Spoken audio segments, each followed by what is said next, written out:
की जो कहानी है वो सीमा हैदर की उन कुछ तथ्यों पर है जो काफ़ी सुर्खियों में रहा है। सीमा हैदर जो कि पाकिस्तान से आई थी और भारत में आके बस गई सचिन के साथ अनलीगल तरीके से, उसकी कहानी का आज खुलासा करने वाले हैं हमारे जो वकील हैं मोमिन मलिक सर। वो क्या कहते हैं, काफ़ी वायरल वीडियो चल रहा है, तो वीडियो को 1 मिनट भी स्किप मत कीजिएगा। ये सोशल मीडिया पे काफ़ी है, ये प्यार में आई है या किसी साजिश के साथ, आइए देखते हैं। नमस्कार दोस्तों, आप देख रहे हैं आपका अपना चैनल और आज की इस बड़ी रिपोर्ट में हम बात करने वाले हैं उस मामले की और इसी बीच में मोमिन मलिक सर का बयान भी सोशल मीडिया पर तेजी से वायरल हो रहा है। देखिए, जैसा कि पूरे देश को इस बात का पता चला है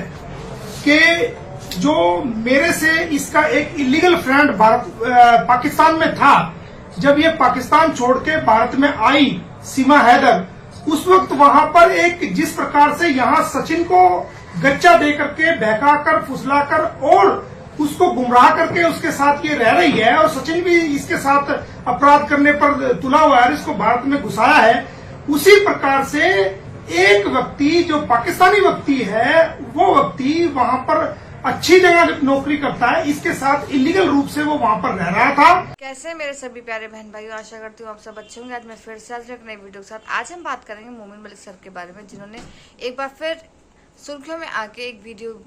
जारी किया है जिसे मैं आपके साथ शेयर करना चाहती हूँ। तो वीडियो को 1 मिनट भी स्किप मत कीजिएगा, पूरा देखिएगा तभी वीडियो आपको अच्छा लगेगा और जितना हो सके उतना शेयर कीजिएगा।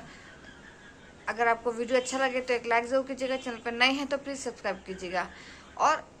बिल्कुल भी 1 सेकंड के लिए स्किप मत कीजिएगा कि मोमिन मलिक सर ने यहाँ पर काफ़ी सारी चीज़ें दिखाई हैं और काफ़ी सारी चीज़ें बताई हैं, जिसमें कि गुलाम हैदर से रिलेटेड है कि वो कब भारत आएगा, कब कैसे करेगा और कब उसको बच्चे मिलेंगे, कब उसको बच्चों को कस्टडी मिलेगी। तो काफ़ी सारी जानकारी इस वीडियो में है, तो आइए वक्त ज़ाया ना करते मैं आपको इस वीडियो दिखाती हूँ और फिर हम आगे बात करते हैं। देखिए, जैसा कि पूरे देश को इस बात का पता चला है कि जो मेरे से इसका एक इलीगल फ्रेंड पाकिस्तान में था, जब ये पाकिस्तान छोड़ के भारत में आई सीमा हैदर, उस वक्त वहां पर एक जिस प्रकार से यहाँ सचिन को गच्चा दे करके बहकाकर फुसलाकर और उसको गुमराह करके उसके साथ ये रह रही है और सचिन भी इसके साथ अपराध करने पर तुला हुआ है, इसको भारत में घुसाया है, उसी प्रकार से एक व्यक्ति जो पाकिस्तानी व्यक्ति है वो व्यक्ति वहां पर अच्छी जगह नौकरी करता है, इसके साथ इलीगल रूप से वो वहां पर रह रहा था और रात दिन इसके साथ वहां पर वो रहता था। उसने मुझे इनपुट दिया कि किस प्रकार ये महीने में 15-15 दिन और 10-10 दिन आर्मी कैंप्स में जहां पर ट्रेनिंग होती है, जो इसका चाचा वहां पर ट्रेनिंग देता है, ट्रेनर है, बड़े अधिकारी तक को वहां पर ट्रेनिंग होती है, ये 15-20 दिन वहां रह के आती थी और वहां ना बच्चों को लेके जाती थी ना किसी अन्य जानकार व्यक्ति को लेके जाती थी और जिस रिक्शा वाला इसको लेके जाता था और वापस लेके आता था, जब इसका वापसी का समय होता था, आज तक उस रिक्शा वाले का कोई मालूम नहीं है। ये ऑडियो मैं आपको दोबारा भी सुनवा देता हूं, अगर आप सुनना चाहते हैं, या आपको मैं दे दूंगा। तो आप देखिए कि इसका क्या मतलब था। उसने मुझे बताया कि ये अगर उसका फोन खराब हो जाता था तो वो उसको फटाफट उसका सॉफ्टवेयर करके उसको दे देती थी। लैपटॉप भी इसने लिया हुआ था, ये लैपटॉप को चलाती थी और ये कई भाषाओं का अच्छा ज्ञान रखती है, भारत की खासकर लोकल भाषाओं का ज्ञान रखती है, उर्दू को समझती है, इंग्लिश ये बोलती है और ये इस प्रकार एक्सपर्ट है कि जैसे हमारे कोई बड़े बड़े नेता होते हैं, उनको भी बोलने में कई बार जो है वो स्टॉप करना पड़ता है या वो उसमें थोड़ी देर के लिए रुकना पड़ता है। लेकिन आप इसको देखेंगे ये किस प्रकार ट्रेंड है कि ये लगातार जो है वो बोलती है, हर चीज का इसके ऊपर जवाब है और किस प्रकार ये ट्रेंड है। तो आज हमने गृह मंत्रालय के सचिव को, मुख्य सचिव जी को हमने लिखा है कि जो पाकिस्तानी अवैध घुसपैठी सीमा हैदर है, जो वाइफ ऑफ गुलाम हैदर है, वो भारतीय आंतरिक सुरक्षा के लिए, इंटरनल सिक्योरिटी के लिए, हमारी भारतीय इंटरनल सिक्योरिटी के लिए आज बहुत बड़ा खतरा है और आने वाले समय में ये बहुत बड़ा खतरा बन जाएगी, क्योंकि इसने सोशल मीडिया के माध्यम से और यूट्यूब के माध्यम से, इंस्टाग्राम के माध्यम से, फेसबुक के माध्यम से और दूसरे जो टेलीग्राम के माध्यम से और दूसरे माध्यमों से 14 लाख लोगों से, भारतीयों से संपर्क किया है। उनमें से कुछ जो 14 लाख लोगों में से ये भी हो सकता है कि कुछ हमारे जो भारत के लोग हैं वो गृह मंत्रालय में काम करते हों, ये भी हो सकता है कि उनमें से कुछ डिफेंस मंत्रालय में काम करते हों, ये भी हो सकता है कि उनमें से कुछ फॉरेन मिनिस्ट्री में या फॉरेन डिपार्टमेंट में काम करते हों, और ये भी हो सकता है कि उनमें से उनके परिवार में से या वो खुद नेवी में भी हो, आर्मी में भी हो और वायुसेना में भी हो और दूसरे अहम डिपार्टमेंट में वो लोग कार्य करते हो। तो इसका कार्य लोगों से संपर्क बनाना है। ये जहां बैठे जैसे बैठे जो कागज चाहे वो मंगा सकती है, ये एफआईआर भी निकाल सकती है, ये कोर्ट के डॉक्यूमेंट भी मंगा सकती है। इसको देखकर हमें लगता है कि ये एक बहुत बड़ी साजिश का हिस्सा हो सकती है और इसको ये बहुत बड़ी ट्रेंड है। इसको खुले रूप में भारत में छोड़ा जाना भारत की आंतरिक सुरक्षा के लिए खतरा है और इसको हमने आज जो मांग की है गृह मंत्रालय से वो ये मांग की है कि इसको तुरंत प्रभाव से डिटेंशन सेंटर के अंदर रखा जाए, क्योंकि जमानत जब हुई है, जमानत में 1.5 अरब भारतीयों में से 1 अरब 50 करोड़ भारतीयों में से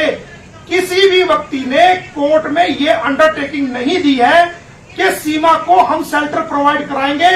उसकी अच्छाई बुराई का हम जिम्मेदार होंगे या उसको घर उसको छत हम प्रोवाइड कराएंगे या उसके खाने पीने का इंतजाम हम करेंगे। जबकि ये फॉरेन पॉलिसी के अंदर, भारतीय फॉरेन पॉलिसी के अंदर ये कानून है। पाकिस्तान के मामलों में जो भी पाकिस्तानी भारत में वीजा लेके भी कोई आएगा तो जिसके यहाँ वो आएगा तो वो एफिडेविट के रूप में भारत सरकार को और जो एफआरओ है जब फॉरेन रजिस्ट्रेशन ऑफिस होता है डीसीपी ऑफिस में, वहां पर एक अंडरटेकिंग देगा एफिडेविट के रूप में कि इसका जिम्मेदार मैं रहूंगा, ये किसी प्रकार का क्राइम नहीं करेगा। लेकिन सीमा हैदर के मामले में किसी ने कोई अंडरटेकिंग आज तक नहीं दी कि ये शेल्टर हम देंगे, ये हमारे घर में रहेगी। केवल इसकी खुद की अंडरटेकिंग है कि मैं नेत्रपाल के यहाँ रह रही हूँ। किसी व्यक्ति के, पाकिस्तानी व्यक्ति के ये कह देने से कि मैं यहाँ रह रही हूँ, वो अंडरटेकिंग को नहीं माना जाएगा जब तक कि उस घर का मालिक खुद लिख के ना दे। तो ये बहुत बड़ा खतरा हो गई है।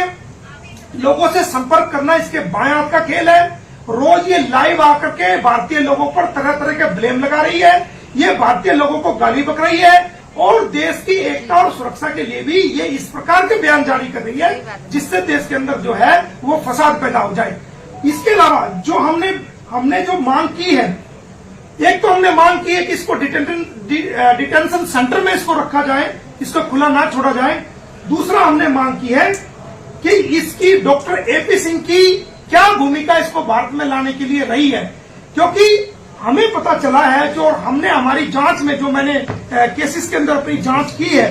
उस जांच के अंदर हमें पता चला है जो तमाम 2 महीने से मैं जो इस केस को कर रहा हूं, उस जांच के अंदर हमें पता चला है कि ये प्रथम बार जो पाकिस्तान से दुबई के रास्ते में होती हुई आई, अकेली आई थी और वो प्रथम बार 10/3/2023 को नेपाल में आई थी और लगभग ये 7 दिन के करीब ये वहां जो ना इसका स्टे था। उस स्टे के दौरान ये भारत की सीमाओं में इसने एंट्री की है, भारत की सीमाओं में ये घुसी है और सचिन इसको लेके आया है और इसने पूरी रेकी की है कि किस प्रकार जो है बॉर्डर को फांदा जाएगा, किस प्रकार बॉर्डर को क्रॉस किया जाएगा, कहां से जो है दिल्ली की पोखरा काठमांडू से कहां से दिल्ली की बस मिलेगी और कहां से टिकट खरीदा जाएगा। इसको पूर्ण रूप से रेकी करके गई है और पूर्ण रूप से ये सारी ट्रेनिंग लेकर के एकदम चीज को अभ्यास करके जो है 7 दिन के अंदर इसने किया है और फिर ये भारत में भी सलाह मशवरा करके गई है। हो सकता है ये एपी सिंह से जो है इस बात को सलाह लेके गई हो फोन द्वारा या मुलाकात के द्वारा और एपी सिंह ने उसको ये कहा हो कि आप अगर अकेली भारत में रहेंगी तो आपकी सुरक्षा के लिए ये बड़ा सवाल पैदा हो सकता है और भारत की सुरक्षा एजेंसियां आपको भारत में नहीं रहने देंगी, तो आप जाइए और आप अपने बच्चों को लेके आइए। तो उसी कानूनी सलाह को जो दी गई थी को मानते हुए ये दोबारा जो है वो 10/5/2023 को सेकंड टाइम में दुबई के रास्ते होते हुए नेपाल आई है और देखेंगे कि इसको कोई परेशानी नहीं हुई क्योंकि ये पहले रेकी करके जा चुकी थी। ये डायरेक्ट वैन से, ये कहती है काठमांडू से पोखरा तक ये वैन का इस्तेमाल करती है, ये एफआईआर के अंदर लिखा हुआ है और पोखरा से दिल्ली के लिए ये डायरेक्ट बस पकड़ती है और 13/5/2023 को मैं आपको बता दूं कि जो एफआईआर के अंदर लिखा हुआ है कि ये यमुना एक्सप्रेस वे फलेवदा कट के पास ये उतर जाती है। यानी कि इसको पूरी ट्रेनिंग थी, इसको यूं पता था कि कहां से, पोखरा से, काठमांडू से दिल्ली की बस मिलेगी, कैसे जो ना ब्रेक किया जाएगा। एक बात मैं और बता दूं, जिस वक्त बस में सिक्योरिटी जो हमारे भारत की जो बॉर्डर सिक्योरिटी फोर्स पे जो हमारे भारत के जवान जो बस को चेक करते हैं, जिस वक्त ये आने लगी, उस जो नौजवान थे इसको चेक करने लगे, तो इसने बहुत ही